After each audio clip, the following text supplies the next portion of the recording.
Assalamualaikum warahmatullahi wabarakatuh. Perkenalkan, nama saya Saskia Firdausya dengan NIM 64232651. Di sini saya akan membahas tentang Reset Mastery. Apa sih Reset Mastery itu? Reset Mastery adalah kemampuan tingkat lanjut dalam melakukan riset secara menyeluruh dan strategis, mulai dari merancang penelitian, mengumpulkan data yang akurat, menganalisisnya dengan tepat, hingga mengubah hasil riset menjadi insight yang bisa digunakan untuk pengambilan keputusan. Riset di Shopee. Di sini kita belajar cara riset produk di marketplace Shopee secara manual, mudah, dan efektif. Di sini saya akan kasih contoh berupa video. Pertama-tama kalian buka Shopee, terus kalian cari apa yang mau kalian beli. Di sini aku pilih G2G atau Get to Glow. Jangan lupa di filternya aku pilih Jabodetabek, Shopee Mall, dan aktifin COD-nya guys. Lalu kalau udah jangan lupa pilih yang terlaris. Di sini aku sebagai contoh untuk produk lip serumnya G2G, kita analisis dulu deskripsinya guys. Nah, untuk lihat deskripsinya, kita scroll ke bawah. Nah, ini dia. Deskripsinya tuh biasa tuh di sini guys. Kalau kita udah analisis, sekarang kita ke reviewnya, ulasannya, penilaiannya itu. Di sini rata-rata bintang 5 ya guys, berarti produk ini aman. Riset produk di Tokopedia. Secara prinsip, riset di Tokopedia serupa dengan Shopee atau Lazada, namun tampilan dan fitur yang berbeda sering membuat pemula bingung. Karena itu, kita fokus pada langkah praktis yang mudah diikuti. Oke, pertama kalian buka Tokopedia, lalu cari di pencarian itu apa yang mau kalian beli. Di sini aku pilih lip tint Bare and Bliss. Lalu jangan lupa tuh kalian pilih tuh yang di atas, kayak Jakarta Barat, COD. Nah, jangan lupa kita analisis deskripsinya dulu. Untuk lihat deskripsinya sama kayak yang di Shopee ya guys, kalian tinggal scroll aja ke bawah. Lalu jangan lupa kita ke reviewnya. Di sini reviewnya lumayan ya guys, bintangnya ada yang bintang 3, ada yang bintang 4, ada yang bintang 5. Terus kita masuk ke tokonya, kita lihat ada berapa pelanggan, chat dibalasnya ada berapa lama, terus jualannya itu berapa lama, terus juga rating penjualannya tuh bagus atau enggak. Riset produk di Lazada. Prinsip riset di marketplace sama saja, hanya tampilan dan fiturnya yang beda. Karena itu penting memahami cara membaca data pada tiap marketplace. Saya akan memberi contoh riset di Lazada.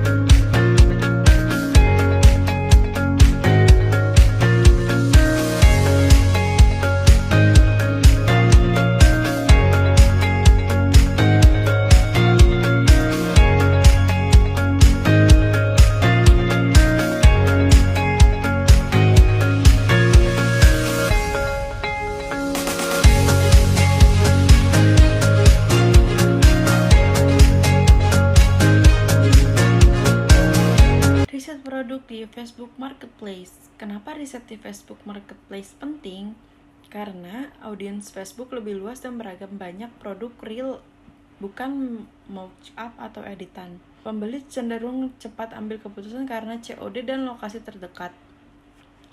Marketplace ini cocok untuk produk bekas berkualitas, produk elektronik, produk dengan permintaan lokal tinggi, produk harga impulsif. Plus minus riset di Facebook Marketplace, kelebihannya banyak barang real, bisa langsung hubungi penjual, cocok untuk produk lokal dan elektronik, lebih mudah dapat supplier. Kekurangannya, sistem rating belum optimal, terus risiko penipuan lebih tinggi, tidak bisa filter sedetail marketplace lain, terus komplain buyer sering terjadi tanpa perlindungan platform. Riset sosial media Instagram. Kenapa harus riset di Instagram? Karena Instagram dipakai untuk branding dan membangun riset kontennya cepat viral jika hashtag dan audiens tepat. Bisa lihat gaya visual dan CTA kompetitor, banyak insight gratis dari postingan yang sudah terbukti berhasil. Riset yang tepat akan membantu kita mudah meniru strategi kompetitor tanpa harus menebak-nebak.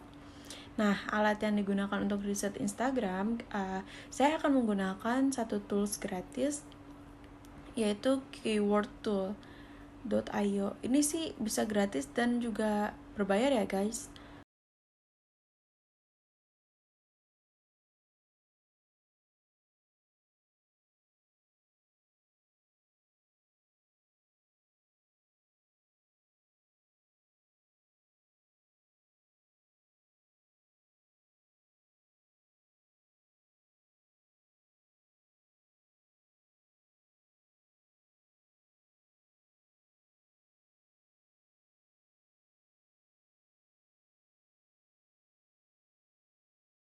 Nah, hasil riset bisa digunakan untuk optimasi konten IG, menentukan niche dan target audiens. Riset Google. Nah, di sini kita masih pakai tools yang sama ya, yaitu keywordtool.io. Nah, caranya sama yang seperti Instagram tadi guys, tapi di sini saya ganti kategorinya fashion muslim. Hasil riset bisa langsung di copy atau download CSV berdasarkan suggestion question preposition. Ini bagus untuk mencari ide konten dan arah permintaan pasar. Kenapa kita harus melakukan riset? Sebenarnya kenapa sih kita wajib riset?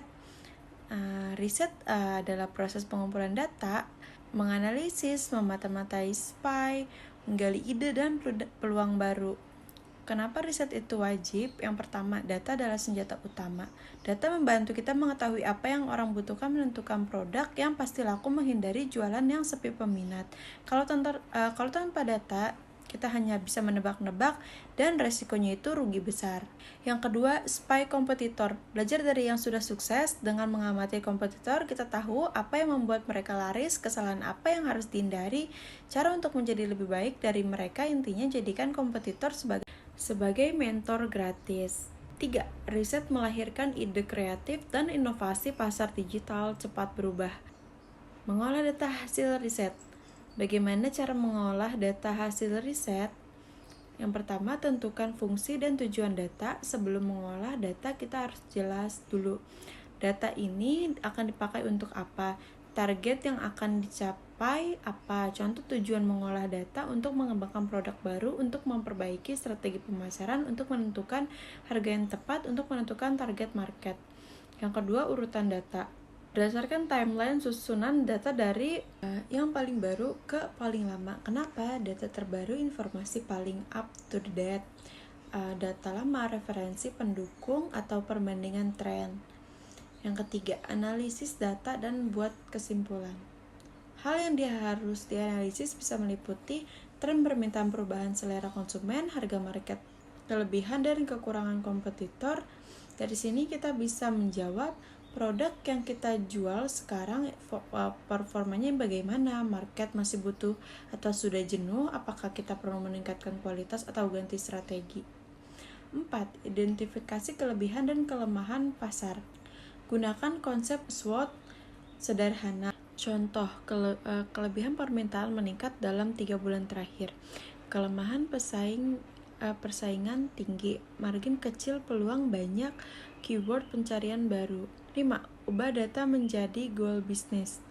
Setelah dianalisis, data tersebut harus diterjemahkan menjadi rencana nyata. Misalnya kita fokus jual varian A karena paling dicari, terus juga optimasi harga karena kompetitor lebih murah.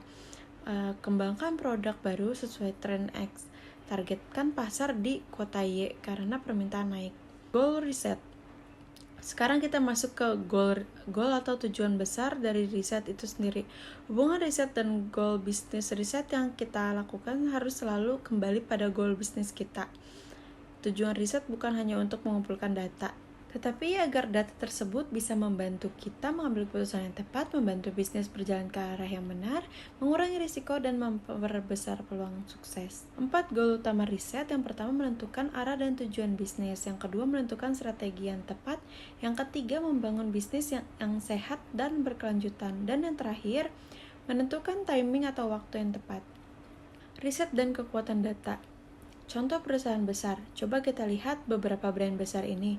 Ada Apple, Google, Gojek, dan Tokopedia, Shopee, Bukalapak. Kalau kita lihat, Apple memang menjual produk fisik, tapi sisanya apakah mereka jual barang? Jawabannya tidak. Yang mereka jual sebenarnya adalah database. Data adalah aset yang paling berharga dalam bisnis modern. Mengapa? Karena dengan data, mereka tahu apa yang kita suka, mereka tahu apa yang kita cari, mereka tahu kapan kita butuh sesuatu, mereka bisa menyajikan penawaran yang tepat pada waktu yang tepat.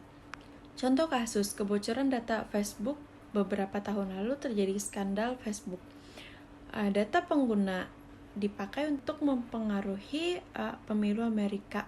Facebook harus membayar denda triliunan rupiah. Apa pelajarannya?